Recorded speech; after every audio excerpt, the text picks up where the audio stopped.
Suku Batak merupakan suku yang berasal dari Sumatera Utara dari rumpun etnis yang mendiami sebagian besar wilayah di beberapa kabupaten di Sumatera Utara. Suku Batak dibagi menjadi 6 subsuku atau yang disebut dengan istilah Puak. Subsuku dari suku Batak yaitu suku Batak Toba, Karo, Angkola, Mandeling, Pakpak, dan Simalungun. Mengutip dari buku Suku-suku Bangsa di Sumatera karya Gianto, nenek moyang dari suku Batak merupakan kelompok Proto-Melayu atau yang biasa disebut juga sebagai Melayu Tua. Pada mulanya kelompok Proto-Melayu berasal dari Asia Selatan. Lalu kemudian mereka bermigrasi ke Indonesia melalui Pulau Sumatera lewat Semenanjung Malaya. Setelah sampai di Pulau Sumatera, kelompok tersebut menetap di sekitar Danau Toba, Sumatera Utara. Kemudian, kelompok tersebut membuat permukiman di Cianjur mula-mula. Seiring berjalannya waktu, permukiman ini berkembang dan menyebar ke wilayah di sekitarnya. Di antara banyaknya sejarah suku Batak masih menimbulkan kerancuan. Oleh karenanya tidak ada yang pasti tentang asal-usul suku Batak. Suku Batak terkenal dengan tarian khasnya yang disebut dengan tortor.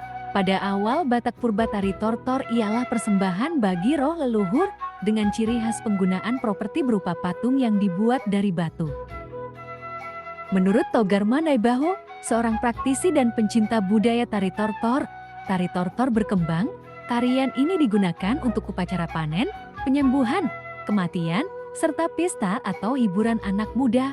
Namun sebelum melaksanakan tarian itu, perlu melalui ritual tertentu. Pada masa penjajahan, tarian ini menjadi kesenian yang menghibur para raja yang juga merupakan bentuk perlawanan kepada tentara Belanda. Raja-raja itu memanfaatkan bunyi dari tari tortor sebagai sebuah isyarat untuk masyarakat. Seiring perkembangannya, tari tortor semakin sering digunakan untuk berbagai kegiatan baik sebagai ritual, hiburan, dan penyambutan acara. Takut dan taat pada Tuhan. Sebelum tari dimulai, harus ada musik persembahan pada Yang Maha Esa. Pesan ritual untuk leluhur dan orang-orang masih hidup yang dihormati. Yang terakhir adalah pesan untuk khalayak ramai yang hadir dalam upacara. Tortor mula-mula ini memiliki makna yang melambangkan ketulusan, keikhlasan, dan juga kebersihan hati. Tortor Sumba juga memiliki makna berupa penghormatan untuk alam semesta agar senantiasa mendapatkan perlindungan. Tortor Hasahaton dan Sitiotio memiliki makna berketurunan, sehat, dan berkecupan. Sebagai bentuk persembahan dan penghormatan arwah leluhur, masyarakat Batak sebagai penghubung untuk menyampaikan doa-doa dan pemujaan kepada penguasa alam dan sebagai sarana hiburan masyarakat. Adapun suku Batak memakai alat musik tradisional sebagai pengiring tari tortor.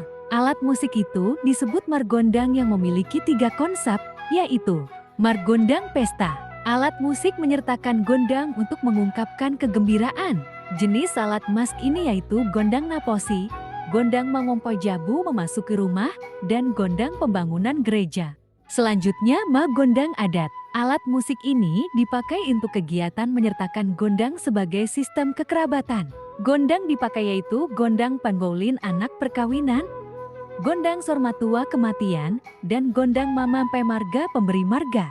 Ada juga margondang religi yang dipakai untuk upacara keagamaan. Upacara ini dilakukan oleh Batak purba. Sedangkan alat musik untuk upacara kematian yang dipakai adalah gondang, hasapi, taganing, dan ogung.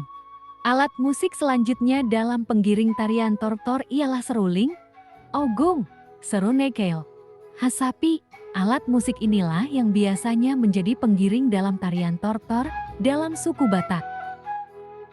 Alat musik tari tortor memiliki peran yang sangat vital dalam menghidupkan dan mengisi setiap detik gerakan dalam tarian. Kehadiran gondang, serunekel, dan seruling memberikan karakter tersendiri pada tari tradisional ini.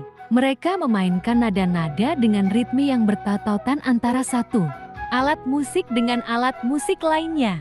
Melalui alat musik tari tortor inilah keselarasan suara, irama, dan gerakan tari menjadi sebuah keindahan yang mampu mempesona mata dan hati siapapun yang menyaksikannya.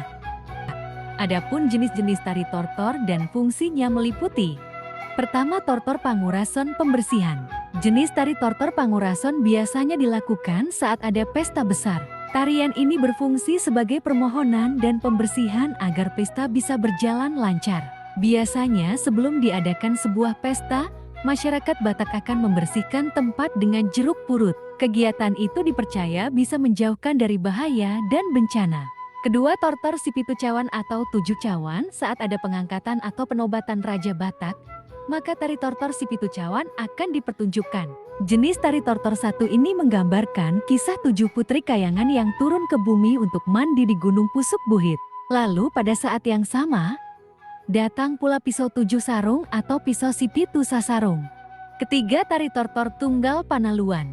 Jenis tortor tunggal Panaluan biasa dilakukan saat ada sebuah desa yang terkena musibah. Biasanya jenis tarian ini dilakukan oleh para dukun agar bisa mendapat petunjuk untuk mengatasi masalah yang ada. Biasanya tari tortor diiringi musik dengan judul Sinanggar Tulo, yang mana Sinanggar Tulo diciptakan oleh S.D. yang kemudian dipopulerkan oleh Vicky Sianipar. Lagu Sinanggar Tulo memiliki makna dan bercerita tentang orang tua yang sedang menasehati anaknya. Si anak merasa kebingungan untuk mencari jodoh. Lalu orang tuanya menasehati dengan nilai-nilai adat ketika ingin mencari jodoh agar kehidupannya tidak ada masalah. Seperti diketahui, kekayaan budaya bangsa Indonesia dapat ditemukan dalam berbagai bentuk, salah satunya lagu daerah. Hampir tiap daerah memiliki lagu daerahnya sendiri dengan berbagai pesan, makna, peruntukan, dan ciri khas yang kental. Mengenal lagu daerah termasuk tak hanya menambah pengetahuan tentang budaya bangsa, namun juga sebagai cara untuk turut melestarikannya.